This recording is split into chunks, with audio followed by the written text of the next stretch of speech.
शांति। 20 नवंबर 2025 आज की साकार मुरली रंगीन बड़े बड़े अक्षरों में पढ़ें, सुने और मंथन करें। हम प्रतिदिन प्रातः 4 बजे, 6 बजे, शाम को 4 बजे, 8 बजे मुरली मंथन करते हैं।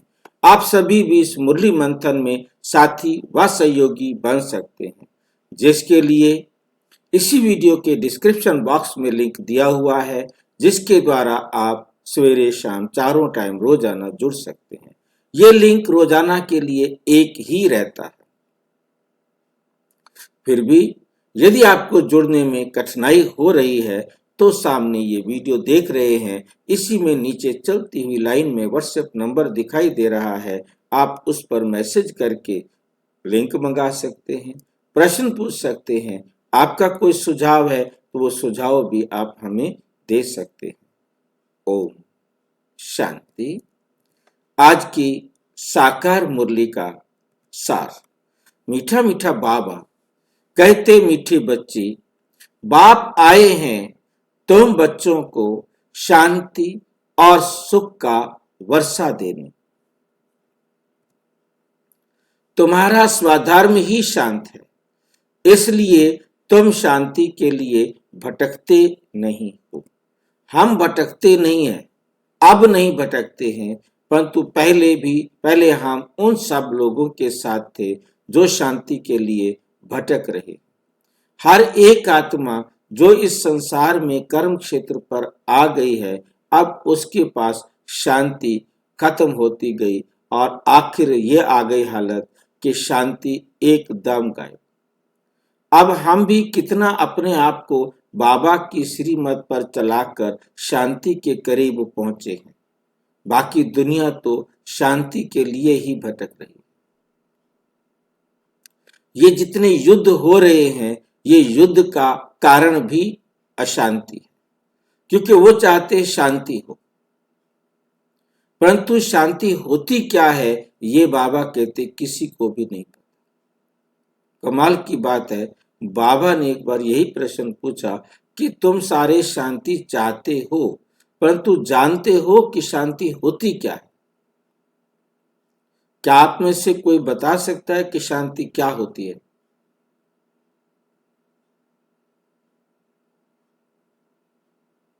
हम इतना बाबा से पढ़ाई पढ़ते आ रहे हैं, शांति के सागर से पढ़ रहे हैं।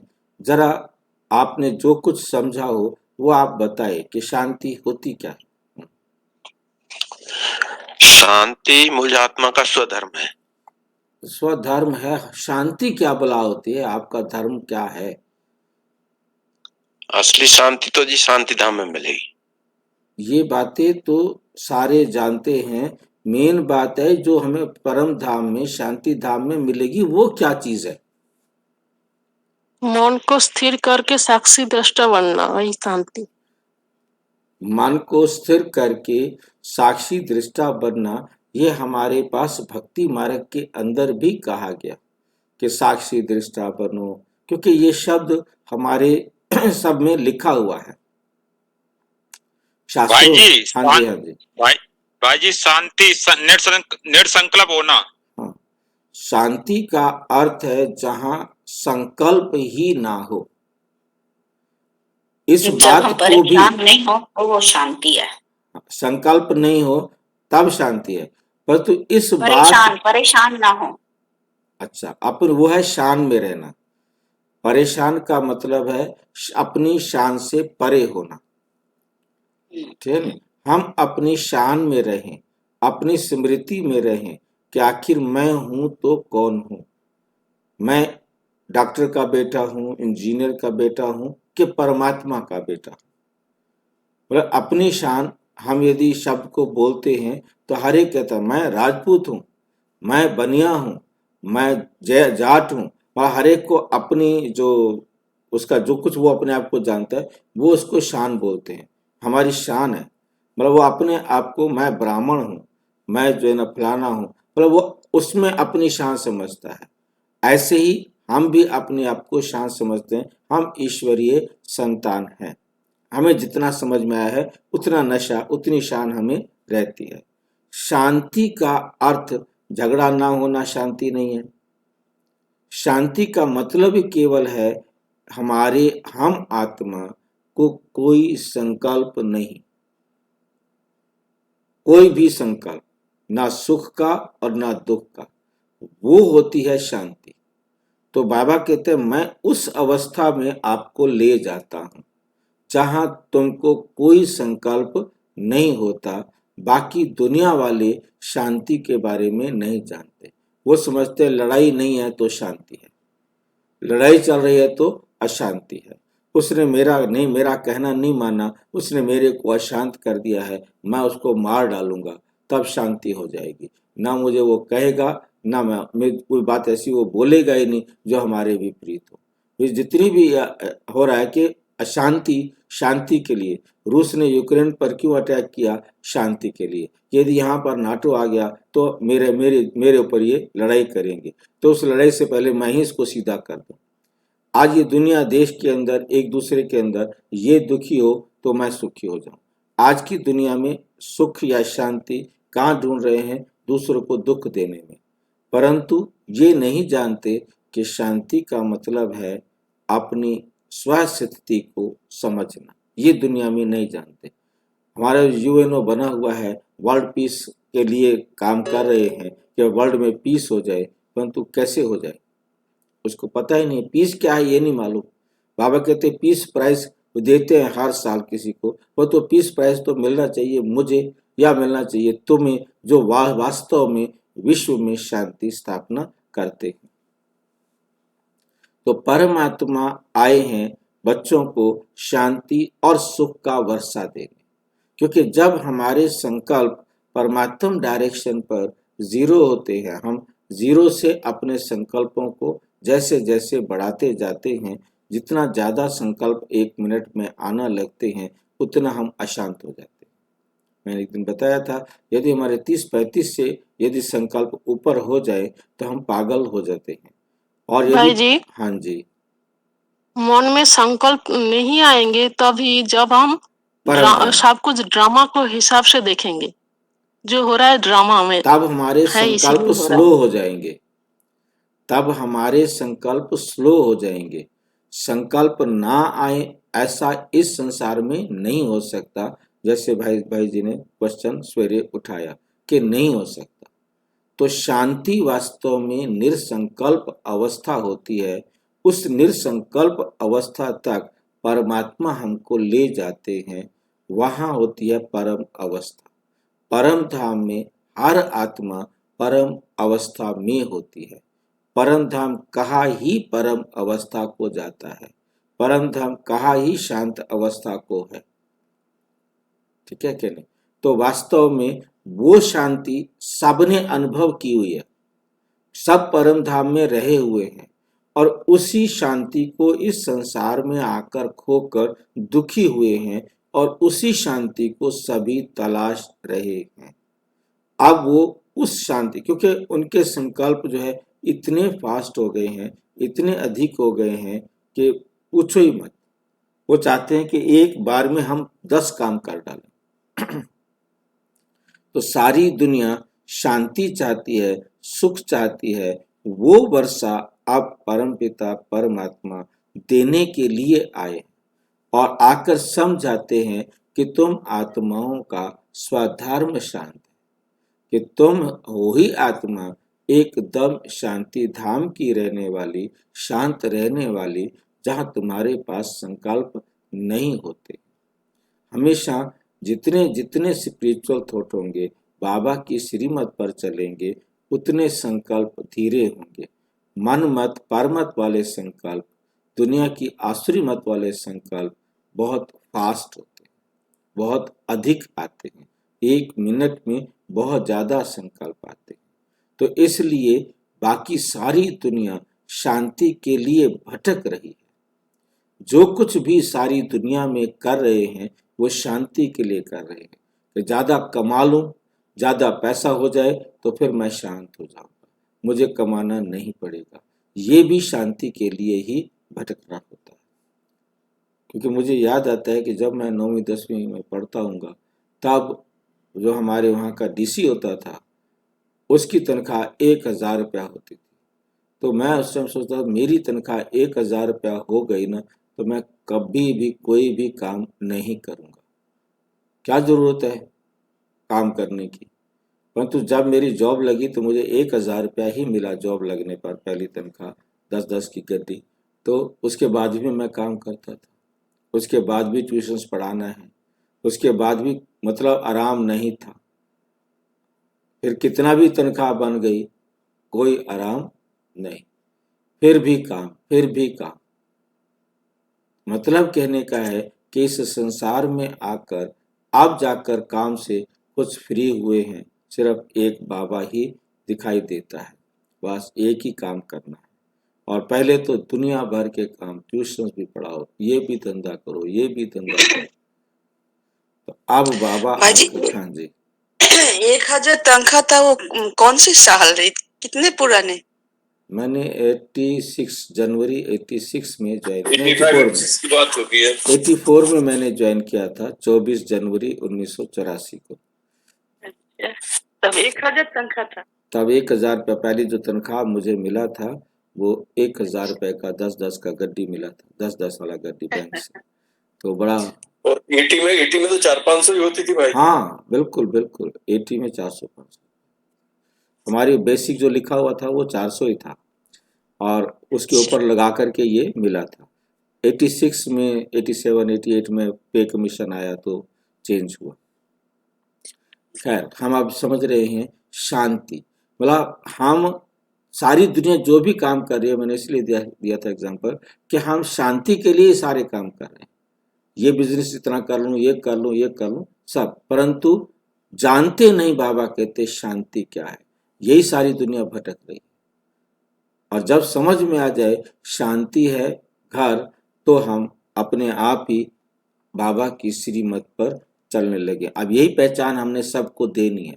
बाबा की पहचान जब सबको मिलेगी तब उनके जीवन में शांति वास्तव में आ जाएगी। प्रश्न, अभी तुम बच्चे 21 जन्मों के लिए अखुट खजानों में वजन करने योग्य बनते हो, वजन करने योग्य बनते हो। हमने कई बार वजन करने की बात की कि किसी को लड्डू से तोला जाता है, किसी को सोने से, किसी को हीरों से, किसी को चांदी से, किसी को सिक्कों से। और ये तोलने का क्या होता है कि उसको हम समझते हैं कि ये इनको जो है ना इतना धन देना चाहिए, हमें सहयोग देना चाहिए, तो उनके पास उसके खजाने में वो पैसा दे दिया जाता है। जैसे दादी गुजार को सोने में तोला गया, सोने में तोल करके वो सोना बाबा के यज्ञ में दिया गया। ये दिल्ली वालों ने किया था, बाकी जो भी ड्रामा में था तो सोना दिया। तो मतलब यहाँ पर उनकी जो है ना एक विशेषता वाली बात है कि जिसके कारण भी उसको हम इस प्रकार से तोल रहे हैं, वो उसका हो गया। तो हमने अब इस समय जितने कर्म करके अनेक लोगों में अपना खजाना, बाबा का खजाना बांटा, तो हमारा वजन उतना बढ़ जाता है। मैंने 1000 लोगों को ज्ञान, शांति, प्रेम, सुख, पवित्रता, आनंद ये बांट दिया है, तो 1000 लोग मुझे देंगे ना, क्योंकि जो दिया है वो मुझे रिटर्न करेंगे ना। मैंने 1 लाख को दिया तो मुझे 1 लाख देंगे ना, 1 करोड़ को दिया है तो 1 लाख मुझे 1 करोड़ देंगे ना। परंतु जो मैंने उनको दिया है वो मुझे मिलेगा। और यदि मैंने परमात्मा का खजाना उनको दिया है तो वो परमात्मा के खजाना देना माना उनके जीवन में सुख, शांति, पवित्रता, आनंद, दिव्य गुण उनके पास गए हैं। मीन्स उनके साथ मैंने दिव्य गुणों के आधार पर व्यवहार किया है, तो वो भी मेरे प्रति उन दिव्य गुणों के आधार पर व्यवहार करेंगे। और दिव्य गुणों का व्यवहार जो होता है वो सतयुग त्रेता 21 जन्मों में होता है। मैंने जिस लेवल का दान किया होगा उसी लेवल का मुझे मिलेगा। मैंने त्रेता युग की अवस्था वाला उन्हें दान किया है तो त्रेता युग वाली अवस्था वाला मुझे त्रेता युग में देंगे। मैंने सतयुग वाला व्यवहार किसी को दिया है तो वो सतयुग में मेरे को व्यवहार रिटर्न करेगा। जैसा दिया है वैसा मिलेगा। अब मैंने अपनी अवस्था कैसी बनाई है, कितना खजाना मैंने अपने पर जमा किया है, यह अब आप समझ गए होंगे। वजन करने योग्य बनते हो, मतलब आपने कितना खजाना बांट दिया है, वो खजाना आपको रिटर्न मिलना है, वो आपके खाते में जमा हो गया है। ये बात समझ में आई है? जी जी। ठीक है ना? जितना बाबा की श्रीमत का खजाना हम सबको बांटेंगे, वो हमें रिटर्न में मिलेगा। ये है हमारा खजानों में वजन करने योग्य बनते हैं। कितना वजन करने की योग्य बन गए, ठीक है ना? तो इसमें दिखाया कि सत्यभामा को कृष्ण का बराबर तोल करके सोना देना था कृष्ण को लेने के लिए, तो उन्होंने सोना तोल दिया।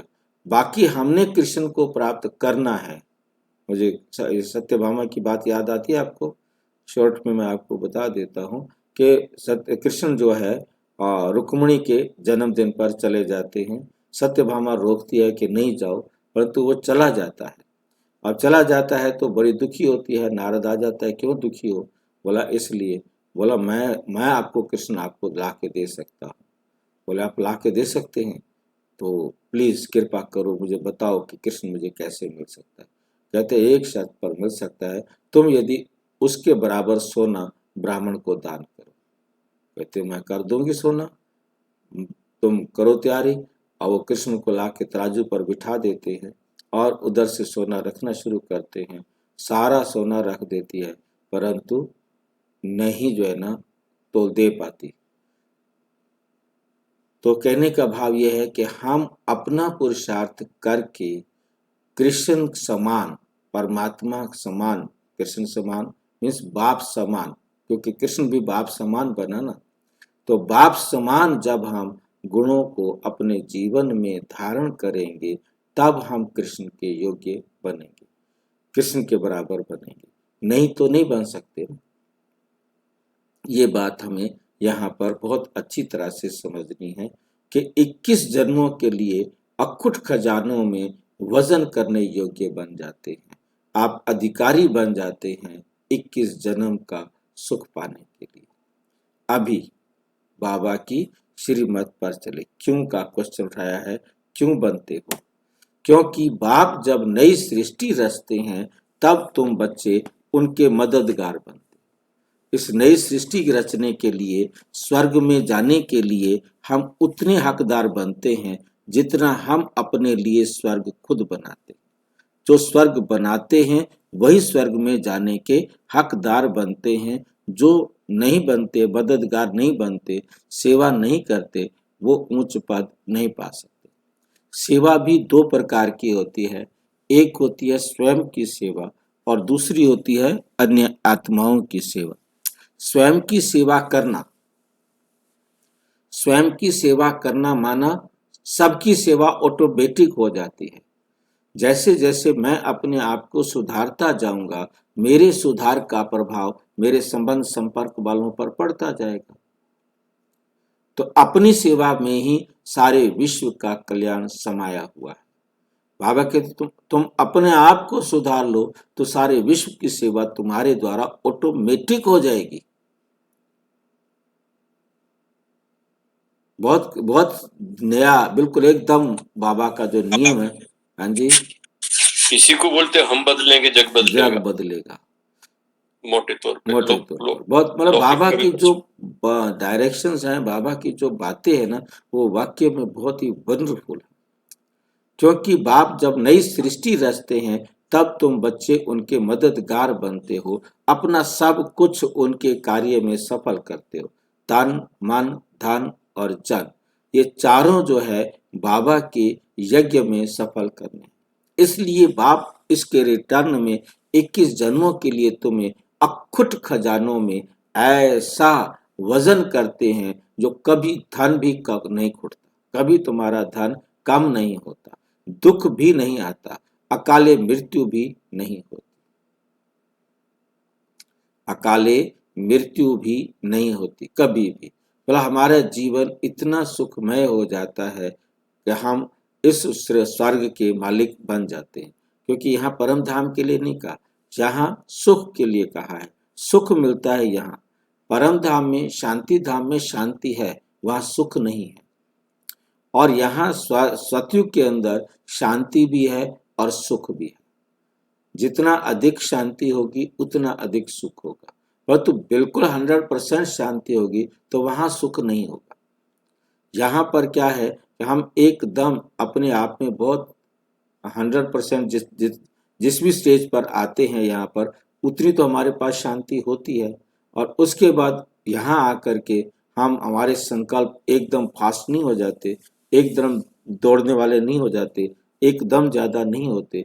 ये सब कुछ है, पाने की कोई इच्छा ही नहीं है, जहाँ हैं जैसे हैं वहाँ संतुष्टता होती है, शांति होती है, सुख होता है, वो यहाँ होता है इस धरती पर। परम धाम में सिर्फ शांति है, दुख भी नहीं आता। हम सतयुग में आते हैं, वहाँ हमारे पास कोई चीज की कमी नहीं होती, कोई दुख नहीं होता, कभी अकाले मृत्यु नहीं होती, हम मर रहे हैं ये संकल्प ही नहीं होता है। तो इसे कहते हैं परमात्मा कि हम कैसे जो है ना अपने आप को सारा जमा करते हैं। आप जिसने जमा किया है 100% तो सतयुग में आएगा, 98 किया है तो लेट आएगा, 95 किया है तो लेट आएगा, जितना कम किया है उतना लेट आत्मा को आना होगा। गीत मुझको सहारा देने वाले। खूटना माना क्या है?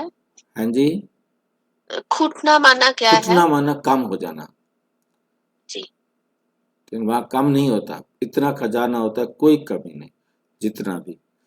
गीत मुझको सहारा देने वाले तेरा शुक्रिया। ओम शांति। मीठे मीठे रूहानी बच्चों को ओम का अर्थ तो सुनाया है, कोई सिर्फ ओम कहते हैं, परंतु कहना चाहिए ओम शांति। ओम का अर्थ क्या है, किसको मालूम है ओम का अर्थ? हाँ जी, अहम अहम मैं। हाँ, अहम ओम माना आत्मा। आत्मा। हाँ, ओम का मैं अर्थ है, आत्मा भी होता है, ओम माना ज्योति भी होता है। ओम माना ज्योति भी होता है। ओम के 108 पर्यायवाची शब्द हैं, परंतु बाबा कहते ओम का अर्थ है अहम आत्मा। अब खाली मैं आत्मा कहते मत बोलो, का अर्थ निकलता है ओम आत्मा। ओम शांति का अर्थ है कि मैं आत्मा शांत स्वरूप हूं, ऐसे बोलो। खाली ओम बोलने से नहीं होगा बात। बहुत सारे लोग ओम ओम बोलते हैं, ओम नहीं मतलब बाबा कहते ओम शांति का अर्थ है मैं आत्मा शांत स्वरूप हूं। ओम का अर्थ आत्मा। हम आत्मा हैं, यह हमारा शरीर है, पहले है आत्मा पीछे है शरीर। आत्मा शांत स्वरूप है, उनका निवास स्थान है शांति धाम। बाकी कोई जंगल में जाने से सच्ची शांति नहीं मिलती। चाहे हम समुद्र के किनारे चले जाएं, जंगल में चले जाएं, पहाड़ों पर चले जाएं, कुटिया बंद करके बैठ जाएं, गुफा के अंदर घुस करके बैठ जाएं, शांति नहीं मिल सकती। शांति मिलनी ही तब है जब घर जाते हैं परम धाम में। बिना परम धाम गए किसी को शांति मिल नहीं सकती। दूसरा शांति चाहते हैं जहां अशांति है। पहली शांति है परम धाम में मिलती है, दूसरा शांति चाहते हैं जहां अशांति है। जहां अशांति होगी वो शांति चाहेंगे ना, जो होंगे ही शांति धाम में, क्या वो शांति चाहेंगे? उनको क्या, जो है ही शांति में। शांति चाहते तब है जब उनके पास शांति नहीं है, अर्थात उनके पास अशांति है। सारी दुनिया आज शांति के लिए बात करती है, परंतु शांति है नहीं। हो तो शांति की इच्छा ना हो। ये अशांति का दुख धाम विनाश हो जाएगा, फिर शांति हो जाएगी। तुम बच्चों को शांति का वर्षा मिल जाएगा। वहां ना घर में ना बाहर, राजधानी में अशांति होती है। हमारे घर में एकदम शांति होती है, परंतु इस संसार में ना घर में शांति है ना बाहर राजधानी में शांति है। चारों तरफ, घर में भी आज चाहे वो 2 जने हैं परिवार के अंदर तो भी अशांत है, और यदि कोई अकेला है तो भी वो अशांत है। आज दुनिया में कोई भी ऐसा नहीं है जो शांत हो, सबको अशांति है। कुछ ना कुछ डिमांड है, कुछ ना कुछ उसको चाहिए, जिसके कारण वो दुखी है, शांति नहीं है। उसको कहा जाता है शांति का राज्य। यहाँ है अशांति का राज्य, क्योंकि रावण राज्य है, वो है ईश्वर का स्थापन किया हुआ राज्य। फिर द्वापर के बाद आसुरी राज्य हो जाता है। द्वापर के बाद आसुरी होने का मतलब आसुरी संस्कार ज्यादा हो जाते हैं, देवी संस्कार कम हो जाते हैं, शांति होती नहीं। असुरों को कभी भी शांति होती नहीं। घर में, दुकान में, जहां तहां अशांति ही अशांति होगी। 5 विकार रूपी रावण अशांति फैलाते हैं। रावण क्या चीज है ये कोई भी विद्वान पंडित आदि नहीं जानते, समझते नहीं कि हम वर्ष वर्ष रावण को क्यों मारते हैं। सत्युग त्रेता में ये रावण होता ही नहीं, वे है ही देवी राज्य। ईश्वर बाबा देवी राज्य की स्थापना करते हैं। तुम्हारे द्वारा अकाले तो नहीं मर करते, तुम्हारे द्वारा अकेले तो नहीं करते ना। बाबा देवी राज्य की स्थापना करते हैं तुम्हारे द्वारा। बाबा अकेला तो नहीं करता ना, खुद तो कुछ नहीं करता ना। जो कुछ भी करवाता है वो हमारे द्वारा करवाता है। करण करावनहार इसलिए है कि वो हमें करने की डायरेक्शन देता है, इस कारण वो करणहार है। परंतु करवाता जो कुछ भी है वो बच्चों के द्वारा कराता है, खुद क्यों नहीं करता?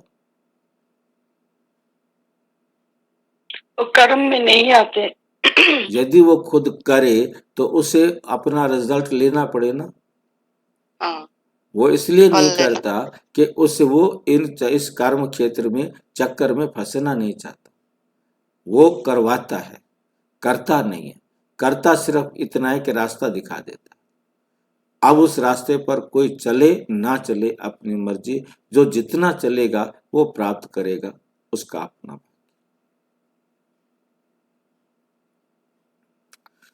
तुम मीठे मीठे बच्चे ईश्वर के मददगार हो। आगे थे रावण के मददगार। रावण जैसा कहता था वैसे करते थे तो आप रावण के मददगार थे। और अब तुम क्या बन गए हो? ईश्वर के मददगार बन गए हो। अब ईश्वर आकर सर्व की सद्गति कर रहे हैं, पवित्रता, सुख, शांति की स्थापना करते हैं। तुम बच्चों को ज्ञान का अब तीसरा नेत्र मिला है। सतयुग त्रेता में दुख की बात नहीं। कोई गाली आदि नहीं देते, गंध नहीं खाते। यहाँ तो देखो गंध कितना खाते हैं। दिखाते हैं श्री कृष्ण को गौएं बहुत प्यारी लगती। ऐसे नहीं कि श्री कृष्ण कोई ग्वाला था। कहते हैं ईश्वर को, कृष्ण को गौएं बहुत प्यारी लगती थी। तो बाबा कहते कृष्ण कोई ग्वाला नहीं था, गौएं पालन करते थे। नहीं, वे गौ का और यहाँ की गौ में बहुत फर्क है। हाँ जी। कर्म का मतलब है भोग की इच्छा। हमारी कोई इच्छा है तब हम वो कर्म करते हैं, इसलिए वो सब फंसते हैं। बिल्कुल। तो बाबा की इच्छा है ही नहीं। बाबा की इच्छा नहीं है। इच्छा नहीं है, क्योंकि उसको कर्म, हम कोई भी कर्म करेंगे, चाहे हम कुछ भी चिंतन कर रहे हैं, प्लानिंग कर रहे हैं, कुछ भी कर रहे हैं, हमारी उस पर इच्छा है ना कि हमको ये चाहिए, ये कर्म करके। बिल्कुल बिल्कुल। तो भोग हम पहले जुड़ा हुआ है उसमें, कर्म के संकल्प के साथ ही भोग जुड़ा हुआ है। बिल्कुल। बाबा के तो शरीर नहीं है तो इच्छा नहीं है। हमारे तो शरीर है इसलिए सारे इच्छा। झगड़े की जड़ी तो शरीर है बहन जी। वहां की गायें सतो प्रधान बहुत सुंदर होती हैं। सतयुग की गायें बहुत सतो प्रधान सुंदर होती हैं। जैसे सुंदर देवताएं वैसे गाय। क्योंकि सतयुग में जो देवताएं आए हैं वो सतो प्रधान है, तो जो गौएं आई हैं वो भी सतो प्रधान है। देखने से दिल खुश हो जाए। वो है ही स्वर्ग, ये है नर्क। सभी स्वर्ग को याद करते हैं। स्वर्ग और नर्क में रात दिन का फर्क है। रात होती है अंधियारा, दिन में सोजरा। ब्रह्मा का दिन गोया ब्रह्मा वंशियों का भी, ब्रह्मा कुमार ब्रह्मा कुमारियों का भी दिन हो जाता है। पहले तुम भी घोर अंधियारी रात में थे, इस समय भक्ति का कितना जोर है। महात्मा आदि को सोने में वजन करते रहते, क्योंकि शास्त्रों के बहुत विद्वान हैं।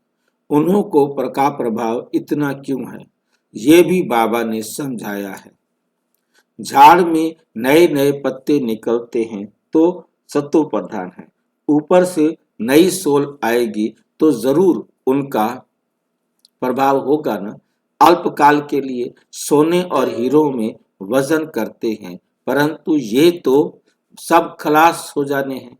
मनुष्यों के पास कितने लाखों के मकान हैं, समझते हैं हम तो बहुत साहूकार हैं। तुम बच्चे जानते हो ये साहूकारी बाकी थोड़े समय के लिए है, ये सब मिट्टी में मिल जाएंगे। किनकी दबी रही धूल में किनकी राजा खाए, किनकी चोर लूट ले जाए, किनकी आग जलाए। और धनी के नाम लगाए वही सफली होती है। सफली है उसका धन जो अपना एक एक पैसा या एक तन मन धन जन चारों ही बाबा की श्रीमत पर लगाए, नहीं तो ये चारों ही खत्म हो जाने। जन भी, धन भी, तन भी सब खत्म हो जाएगा। मन भी खत्म हो जाता है। मन भी खत्म हो जाता है क्या? कोई बता सकता है मुझे मन कैसे खत्म हो जाता है? मन जब खत्म आत्मा इच्छा खत्म हो भाई जी, जाता जब है। आत्मा आत्मा के शरीर साथ ही को तो छोड़ मन देती ना तो संस्कार होता संकल्प है। ये तीन जनों ने बोल दिया, बीच में मिक्स हो गया। एक जना बोलो। भाई जी, जब आत्मा शरीर को छोड़ देती है तो मन ऑटोमेटिक खत्म हो जाता है। इच्छा मन तो शरीर से होती है। ऑटोमेटिक इनएक्टिव हो जाता है। तो आउटर लेयर का काम है ही नहीं।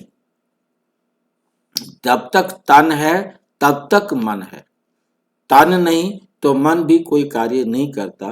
फिर सिर्फ बुद्धि ही एक ही अवस्था में स्थिर हो जाती है, बुद्धि ही गति करती है। और बुद्धि की स्पीड बहुत फास्ट है। बुद्धि को तीखा रॉकेट कहा जाता है। वो इतना तीखा रॉकेट होता है कि यहां बुझा और वहां जगा जहां होना चाहिए। जैसे टू वे वाला बटन होता है ना, सीढ़ियों से चढ़ते हैं उस पे टू वे बटन होता है, नीचे दबाओ तो भी चल सकता है, ऊपर दबाओ तो भी चल सकता है। तो एक तरफ से बुझता है और दूसरी तरफ से चलता है,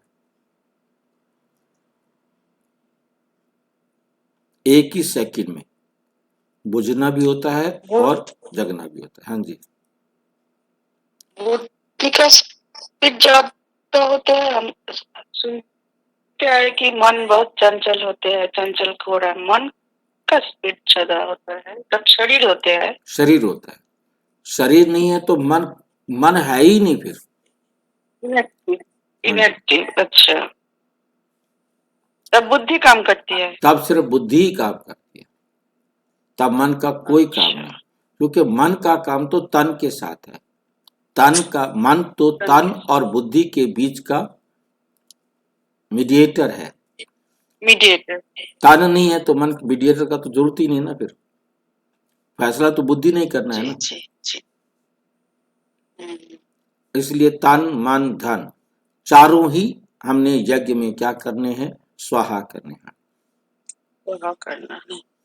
बाप स्वर्ग की स्थापना करते हैं, उसमें जो लगाते हैं उन्हों को 21 जन्मों के लिए हीरे जवाहरातों के महल मिलेंगे। यहाँ तो एक जन्म के लिए मिलता है, वहां तुम्हारा 21 जन्म चलेगा। इन आंखों से जो कुछ देखते हो शरीर सहित सब स्वाहा भस्म हो जाना है। तुम बच्चों को दिव्य दृष्टि द्वारा साक्षात्कार भी होता है। विनाश होगा, फिर इन लक्ष्मी नारायण का राज्य होगा। तुम जानते हो हम अपना राज्य भाग्य फिर से स्थापन कर रहे हैं। 21 पीढ़ी राज्य किया, फिर रावण का राज्य चला। अब फिर बाप आया है। भक्ति मार्ग में सब बाप को ही याद करते हैं। गायन भी है, दुख में सिमरन सब करे, सुख में करे न कोई। बाप सुख का, हाँ जी बोलो। गहराई में भी जाएंगे तो मन भी स्वाहा नहीं होता। देखिए मन तो स्वाहा हो जाएगा। मन का जो एक्शन खत्म हो गया ना, मन मतलब मनमानी वाला मन खत्म हो गया। हाँ, मन का मतलब मन तो आउटर लेयर है, आत्मा हाँ। के अंदर तो मन, बुद्धि और संस्कार रहेंगे, परंतु संस्कार का काम भी तब नहीं चलता, मन का काम भी तभी नहीं चलता। बुद्धि से उसने परम धाम जाना है, परम धाम जाएगा, एक गर्भ से दूसरे गर्भ में जाना है तो भी जाएगा, क्योंकि तन नहीं है। सूक्ष्म शरीर भी मतलब जो है ना उस संदेश देता है, सूक्ष्म शरीर के द्वारा भी उसको मैसेज मिलता है, परंतु इस संसार में आने के बाद सूक्ष्म शरीर और स्थूल शरीर दोनों जब नहीं है, तब जो है ना बुद्धि अकेली ही काम करती है, गति करती है। मन के द्वारा कोई काम हो ही नहीं रहा, तो मन मार लेना क्या होता है दुनिया में? मन आता जो है है चित्त की तरंगे ही तो है, उसको मन बोलते हैं। आपके संस्कार वही मन में तरंग के रूप में कन्वर्ट होते हैं, वो फिर बॉडी ऑर्गन्स तक जाते हैं, आपकी कर्मेंद्रिय तक जाते हैं। परंतु वो तभी आते हैं जब तन होता है, जब हमें कुछ करना होता है। हाँ, है ही ना। तन नहीं है तो मन का भी कोई कर्म नहीं है, तो मन भी समझो कि मर गया। मैं वही बता रहा, जैसे कहते हैं ना अपना मन मार के जियो। हाँ, मन मार के जी रहा हूं मैं तो भैया। हाँ, मन मार के जीना मतलब मैं कुछ भी नहीं चाहता, जैसा कर दे दे खाना खा लेता हूँ, नहीं देते नहीं खाता हूँ, देते दवाई ले लेता हूँ, नहीं देते, मन मार के पड़ा हूँ, ठीक है जो होगा ठीक है, कर तो कुछ सकता नहीं हूँ, मैं तो बेड पर हूँ, मन मार के जीना पड़ेगा। परंतु वहां सतयुग में मन एक्टिव होता ही नहीं, इसलिए तन मन धन जन ये चारों ही हमने स्वाहा करने, फिर याद करने की दरकार ही नहीं रहती। तुम मात पिता हम बालक तेरे, तुमरी शरण में सुख घनेरे। अब ये तो माँ बाप होंगे अपने बच्चों के, ये है पारलौकिक माता पिता की बात। अभी तुम लक्ष्मी नारायण बनने के लिए पढ़ते हो, स्कूल में बच्चे अच्छे पास होते हैं तो टीचर को इनाम देते हैं। स्कूल में क्या होता है कि बच्चे पास होते हैं तो इनाम किसको देते हैं? टीचर को। क्या आपने हमें पढ़ाया, हम पास हो गए। अब तुम उनको क्या इनाम देंगे? परम धाम से आके जो पढ़ा रहा है। तुम बच्चों तो अपना बच्चा बना लेते हो, तुम तो उनको अपना बच्चा बना लेते हो चालाकी से कि उसको कुछ देना नहीं पड़े। दिखलाते हैं कि श्री कृष्ण के मुख में माँ ने देखा मक्खन का गोला। अब कई कहते हैं मक्खन का गोला देखा, कई कहते हैं सारा संसार देखा, तीनों लोक देखे। उसने खाई थी मिट्टी, उसने मिट्टी खाई थी और कृष्ण के मुंह में माँ देख रही है मक्खन का गोला और या देख रही है संसार। अब श्री कृष्ण तो जन्म लिया सतयुग में, वे तो मक्खन आदि नहीं खाएंगे।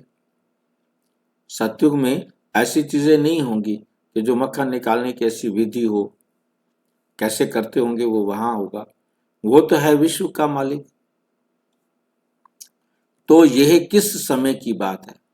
ये अभी संगम की बात है कि दुनिया इतनी पतित, इतनी गंदी हो गई है।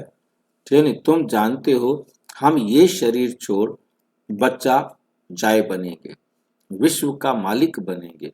दोनों क्रिश्चियन आपस में लड़ते हैं। दोनों क्रिश्चियन जो है ना मोटे रूप से दो पार्टियां हैं, वैसे तो उनके बहुत सारे हैं, एक है कैथोलिक और एक है प्रोटेस्टेंट। इसी प्रकार से मुसलमान है, वो भी दो हैं, शिया और सुन्नी। चाहे आप जीनयान महायान, ठीक है। हमारे जैन धर्म, बौद्ध धर्म, जितने भी धर्म है, शुरुआत में उनकी दो दो शाखाएं मेन मिलेंगी और उसके बाद आगे तो उनकी शाखाओं की हम गिनती नहीं कर सकते। जैसे आप देखते हैं कि ब्रांच निकली, शाखाएं निकलती हैं, जैसे पहली शाखा निकली, लगती तो एक टहनी है, पर तो आगे जाकर उसकी इतनी टहनियां बन जाती हैं, फिर आगे जाकर और टहनियां बन जाती हैं और आगे जाकर और टहनियां बन जाती हैं। हर टहनी की बहुत सारी टहनियां हो जाती हैं। शुरुआत दो से ही होती है, जैसे राधा और कृष्ण पहले सृष्टि के दो पत्ते हैं, जैसे ही ऊपर आए सतयुग त्रेता तक, तो जैसे ही द्वापर शुरू हुआ तो कितनी सारी ब्रांचेस निकल जाती हैं। तो ब्रांचेस का जो शुरुआत है वो बीच में हो जाता है, ये नहीं कि द्वापर में आने के बाद ही ब्रांचेस बनना शुरू हो जाती हैं, नहीं, द्वापर शुरू से ही ब्रांचेस बनना शुरू हो जाती हैं, परंतु तना ऊपर उठ जाता है, जो तने के साथ जुड़ी रहती हैं, परंतु जब द्वापर आता है तो प्रैक्टिकली बाहर दिखाई देती है। जैसे हम अपने यज्ञ के अंदर देखें तो शुरुआत में तो एक ही था, और उसके बाद एक इसमें से अलग हुआ, दूसरा अलग हुआ, तीसरा अलग हुआ, चौथा अलग हुआ। आज इतनी सारी ब्रांचेस अलग अलग हो गई हैं, उनको हम काउंट करना चाहें तो नहीं काउंट कर सकते। अब इस समय नहीं काउंट कर सकते। जितनी आत्माएं हैं उतनी हर एक अपने जो है ना शाखा का इष्ट देव है। बाबा कहते हैं, मैं हर आत्मा के पीछे एक झाड़ को देख रहा हूं। आप हर आत्मा भी एक शाखा बनेंगे, और आपसे फिर कितनी ब्रांचेस निकलेंगी ये आप जाने। तो कितनी ब्रांचेस यहीं से बनती हैं, ये नहीं है कि है ना सत्य जब द्वापर शुरू होता है तो एकदम ये क्रिश्चियन धर्म, ये बुद्ध धर्म, ये सिख धर्म, नहीं, यहीं से ही हमारा अंतर शुरू हो जाता है। परंतु ये अंतर प्रकट होता है वो द्वापर में आकर। 2500 साल बाद ये ब्रांचेस आपस में फूट करके अलग अलग हो जाती हैं, तब तक वो एक ही झाड़ की ब्रांचेस रहती हैं। ऐसा नहीं है कि एकदम आज जो है ना द्वापर शुरू हुआ, ब्रांचेस शुरू हुआ, उसके लिए धरती के टुकड़े हुए प्रैक्टिकल, और जो जहां गए उनके विचार अपने हो गए, दूसरे धरती के टुकड़े पर गए, उनके विचार आगे अपने हो गए, आगे अपने हो गए। परंतु वो गए क्यों? हम समझते हैं कि धरती टूटी है तो जो चले गए उनके हुए, नहीं, उस धरती पर वह गए ही वही आत्माएं जिनके विचार उस प्रकार से थे, दूसरी धरती पर गए वही आत्माएं जिनके विचार उस प्रकार से थे। और मान लो कि कोई आत्मा इधर रह गई है और नहीं गई है, उसका यहाँ से शरीर छोड़ने के बाद जब विचार उस वाले थे तो उस धरती के टुकड़े पर चले गए। कोई आत्मा दूसरी धरती पर टुकड़े पर अपने कार्मिक अकाउंट के हिसाब से चली गई, अब उसका विचार चेंज होकर के इधर आ गया है, तो आत्मा ने उधर शरीर छोड़ा तो दूसरे कॉन्टिनेंट पे जाकर के भी जन्म ले सकती है। तो कहने का मतलब क्रिश्चियंस आपस में लड़ते हैं, मेन पूरे। हाँ जी, यरूशलेम जो है वहां से ये तीनों को मानते हैं, तीनों यरूशलेम को मानते हैं, क्रिश्चियन, मुस्लिम, हाँ, और यहूदी। बिल्कुल बिल्कुल। और उसके बाद तीनों जो है ना, तीनों में इतनी ब्रांचेस लड़ रहे हैं।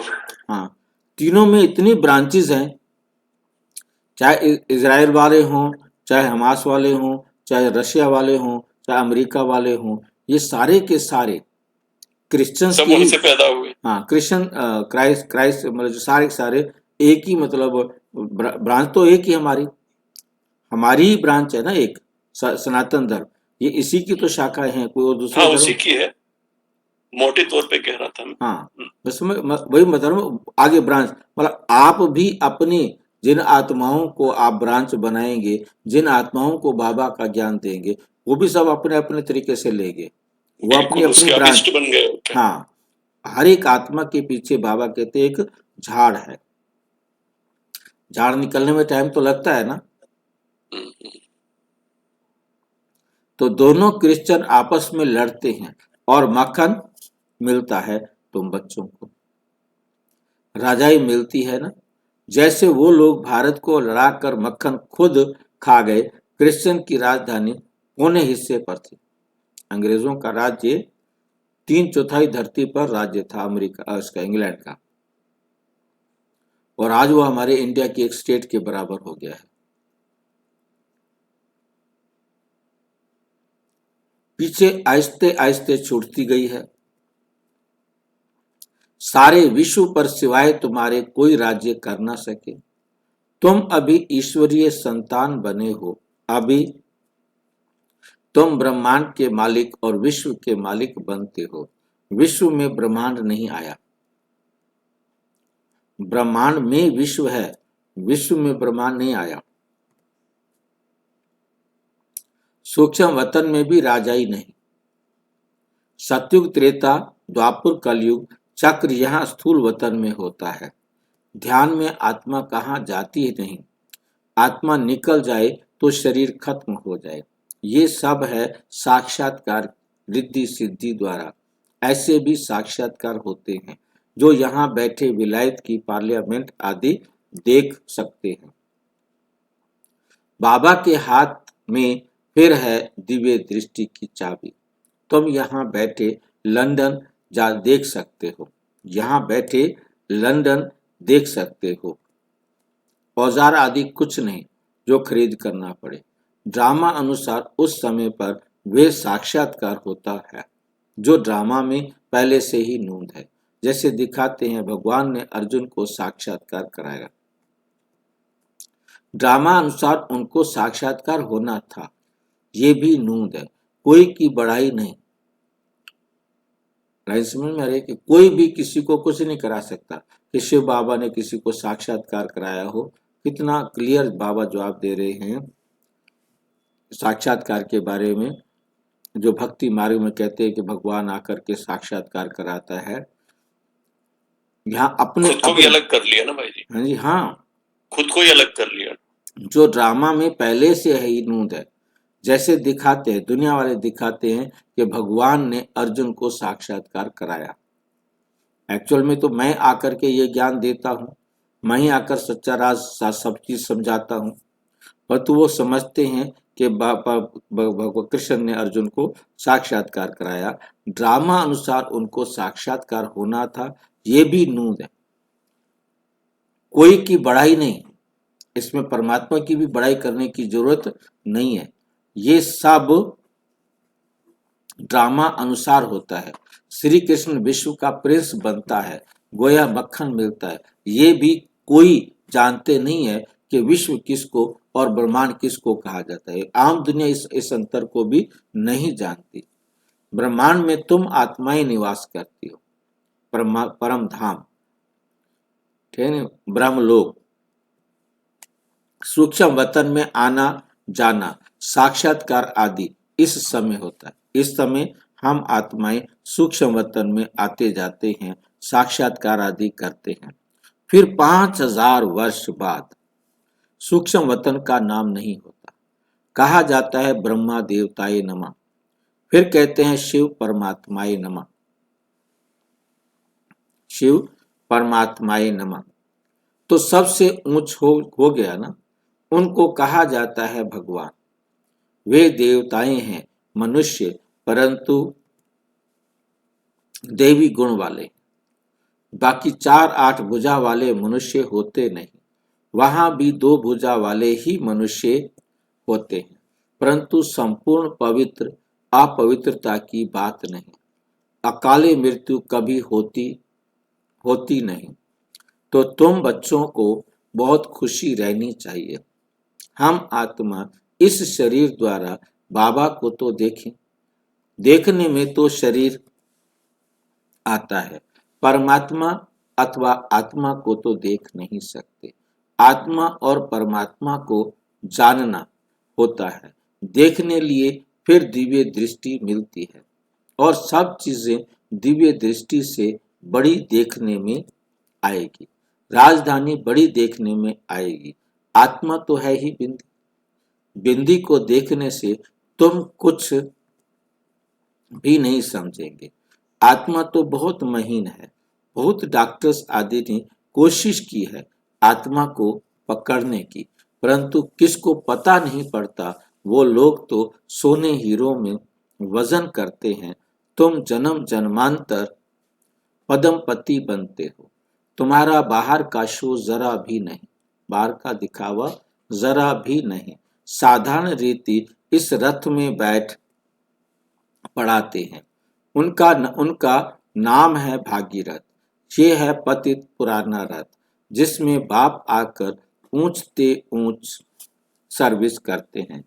बाप कहते हैं मुझे तो अपना शरीर है नहीं, मैं जो ज्ञान का सागर प्रेम का सागर हूं, तो तुमको वर्षा कैसे दूं? ऊपर से तो नहीं दूंगा, क्या प्रेरणा से पढ़ाऊंगा? जरूर आना पड़ेगा ना। भक्ति मार्ग में मुझे पूजते हैं, सबको प्यारा लगता हूँ। गांधी नेहरू का चित्र प्यारा लगता है, उनके शरीर को याद करते हैं। आत्मा जो अविनाशी है उसने तो जाकर दूसरा जन्म लिया, बाकी विनाशी चित्र को याद करते हैं। वे भूत पूजा हुई ना, समाधि बनाकर उन पर फूल आदि बैठ चढ़ाते हैं। ये है यादगार। शिव के कितने मंदिर हैं, सबसे बड़ा यादगार शिव का है ना। सोमनाथ का मंदिर गायन है, मोहम्मद गजनबी ने आकर लूटा था। तुम्हारे पास इतना धन रहता था। बाबा तुम बच्चों को रत्नों में वजन करते हैं, खुद को वजन नहीं कराता। शिव बाबा कहते मेरे को बाकियों के तुम रत्न से तोलते हैं ना किसी न किसी को। बाबा तुम बच्चों को रत्नों में वजन करते हैं, खुद को वजन नहीं कराता हूँ। भाई जी इसका मतलब क्या है, बच्चों को रत्नों में वजन करते हैं?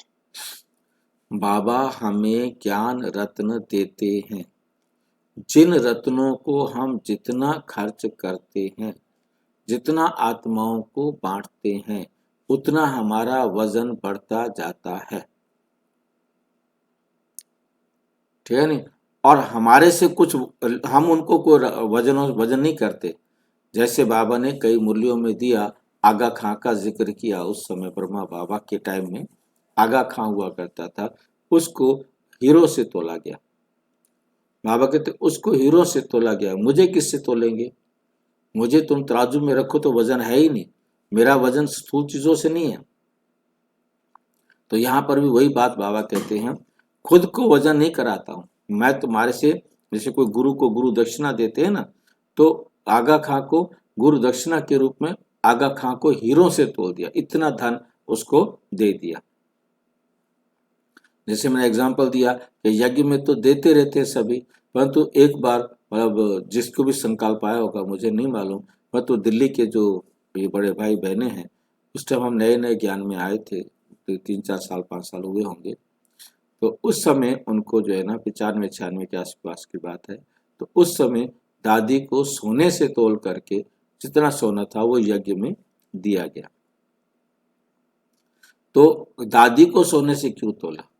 क्योंकि इसलिए तोला कि दादी के तन में परमात्मा आते हैं, तो उनको जो है ना हम सोने से तोल दें। बाकी क्या क्या फर्क पड़ा?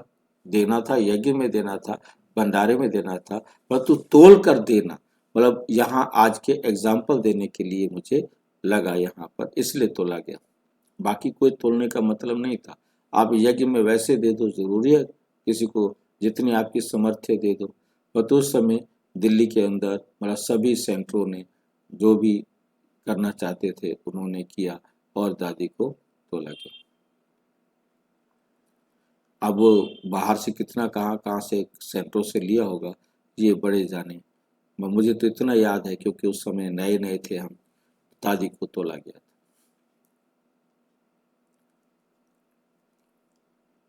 बाबा तुम बच्चों को रत्नों में वजन करते हैं, तुम्हें इतने ज्ञान के रत्न देते हैं, आप उनको बांट करके अपना वजन बढ़ा लेते हो। मीन्स जितने ज्यादा रत्न बांटे उतना सतयुग में पहले आए। खुद को वजन नहीं कराता हूँ, मैं इतना धनवान बनता नहीं हूँ, तुमको बनाता हूँ। मैं कोई धनवान नहीं बनता क्योंकि मैं धन खर्च कहाँ करूँगा। मैं ज्ञान गुण रत्न जितना बांटने का पुरुषार्थ करूँ, मैं बांटता नहीं हूँ। ये भी वंडरफुल बात समझनी है। बाबा बांटता नहीं है ज्ञान रत्न, वो केवल खजाना खोलकर रख देता है। ज्ञान आपने कितना लेना है ले लो, पवित्रता कितनी धारण करनी है करो, शांति आनंद सुख जितने भी गुण हैं जितनी भी शक्तियां हैं उनको जितना आप अपने जीवन में धारण करते हो बांटते हो वो बढ़ता जाता है। उनको तो आज वजन किया कल मर जाएंगे दुनिया में। हाँ जी भाई जी इतने भाई बहन को जो मधुबन से ज्ञान मिलता है तो ये तो बात नहीं हुआ ना। हाँ पर तू बाबा शिव बाबा तो नहीं बांटते ना, आगे वाली आत्मा ही बांटती है ना। और खजाना जब शुरू हुआ तब तो बाबा बांटा ना। शिव बाबा ने आके ज्ञान सुनाया, उनको अच्छा लगा, उन्होंने धारण कर लिया। आपको अच्छा लगा, आप आगे समझाएंगे, तो आपकी ब्रांच बननी है ना, शिव बाबा की तो ब्रांच नहीं बननी ना। शिव बाबा तो बीज है ना। जी। सारा कुछ आया बीज से, परंतु बीज से आने के बाद हर पत्ते ने अपने पुरुषार्थ के अनुसार लिया। फैक्ट्री देखिए जड़ के अंदर होती है और हर पत्ते तक वो तत्व पहुंचते हैं। पत्ते से जड़ तक सारा पेड़ जुड़ा हुआ है और पत्ते से लेके जड़ तक दोनों काम चलते हैं। पत्ते से जड़ तक जाता है, जड़ से पत्ते तक आता है, ये सर्कल है। पानी और जो तत्व हैं धरती से, वो जड़ से पत्ते तक पहुंचते हैं, पत्ते के आखिरी सिरे तक पहुंचते हैं और पत्ते के आखिरी सिरे से जो है ना नीचे तक जड़ तक पहुंचता है। जड़ बनाने का काम सूर्य का है। बिना सूर्य की ऊर्जा के मतलब कार्बोहाइड्रेट नीचे नहीं जा सकता। कार्बोहाइड्रेट नीचे जाता है लास्ट तक और नीचे से पानी और अन्य तत्व आते हैं ऊपर तक। तो ये सारा सिस्टम पेड़ का हो जाएगा तो हम चलता है, एकदम चक्र चलता रहता है। जैसे हमारा शुद्ध खून हृदय से बाहर निकलता है और पैर के नीचे तक जाता है और आखिरी चमड़ी के हिस्से से कोई भी कचरा है उसको लेकर वापस हार्ट में आता है और फिर हार्ट में वही खून शुद्ध होता है, फिर सारे शरीर में जाता है।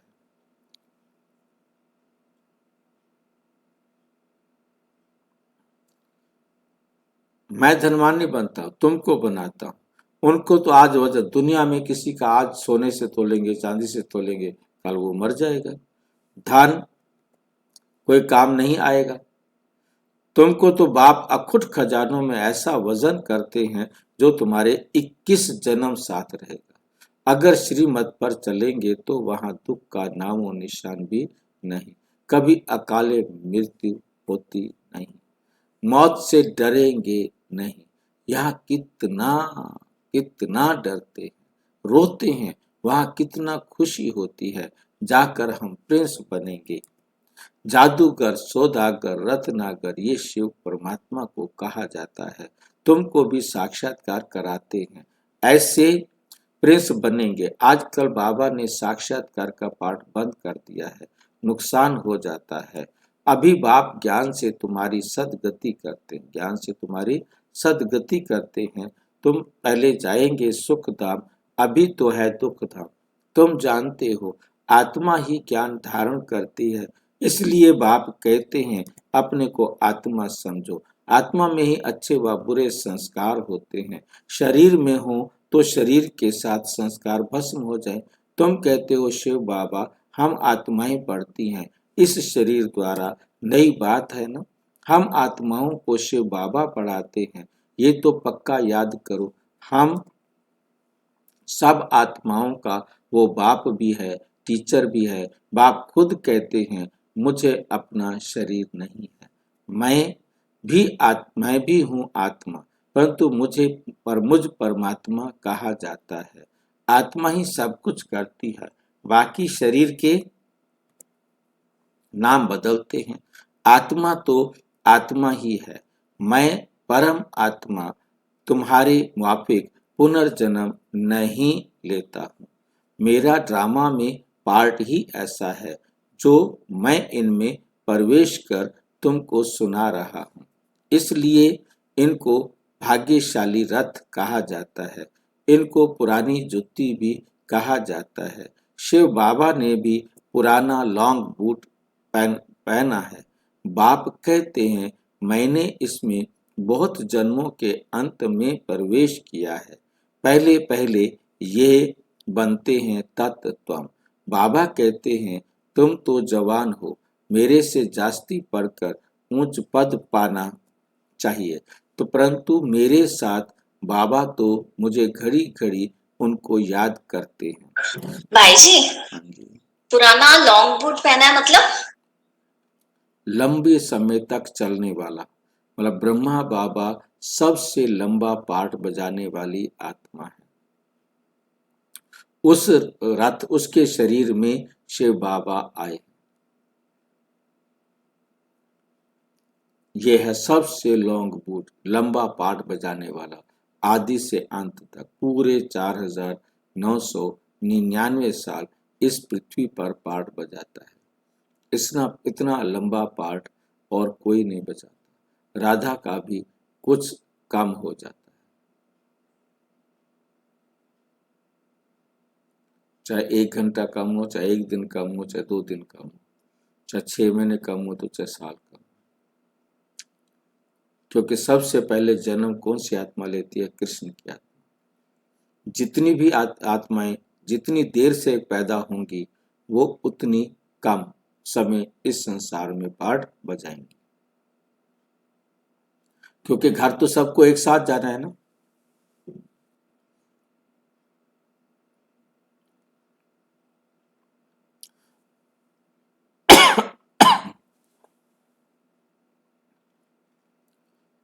पर तो मेरे साथ बाबा है तो मुझे घड़ी घड़ी उनकी याद आती है।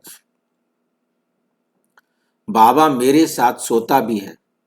शिव बाबा ब्रह्मा बाबा के साथ सोता भी है, परंतु बाबा मुझे भाकी नहीं पहन सकते, तुमको भाकी पहनते।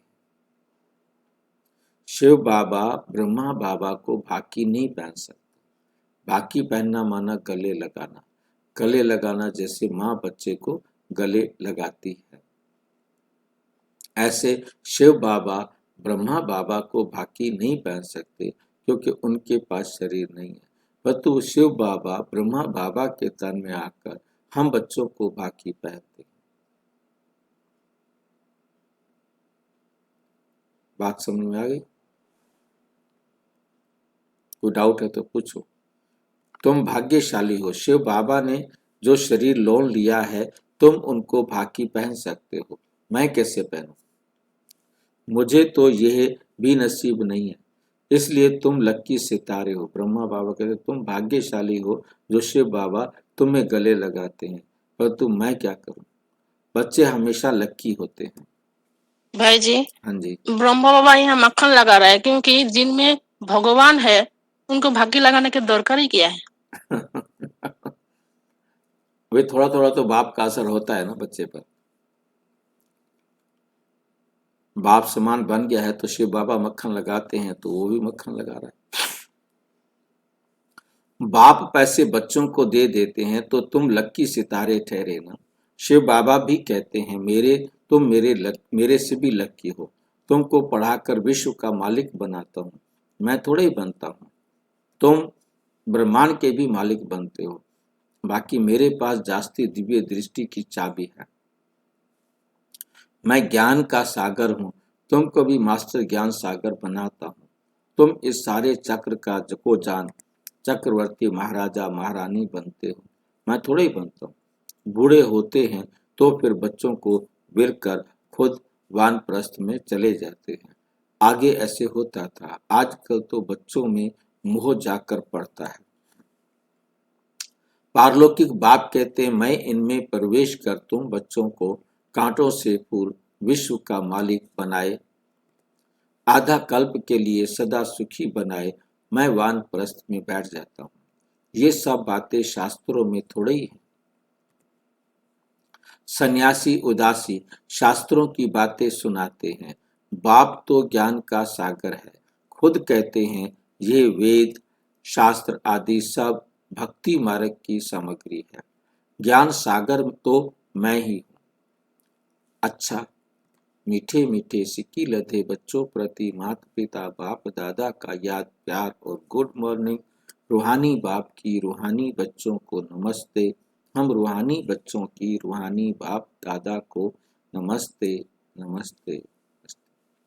धारणा के लिए मुख्य सार नंबर 1, इन आंखों से शरीर सहित जो दिखाई देता है ये सब भस्म हो जाना है, इसलिए अपना सब कुछ सफल करना है।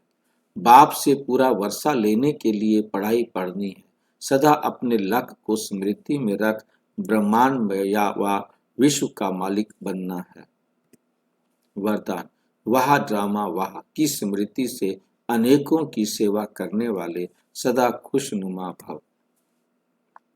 इस ड्रामा की कोई भी सीन देखते हुए वह ड्रामा वह की स्मृति रहे तो कभी भी घबराएंगे नहीं, क्योंकि ड्रामा का ज्ञान मिला कि वर्तमान समय कल्याणकारी युग है।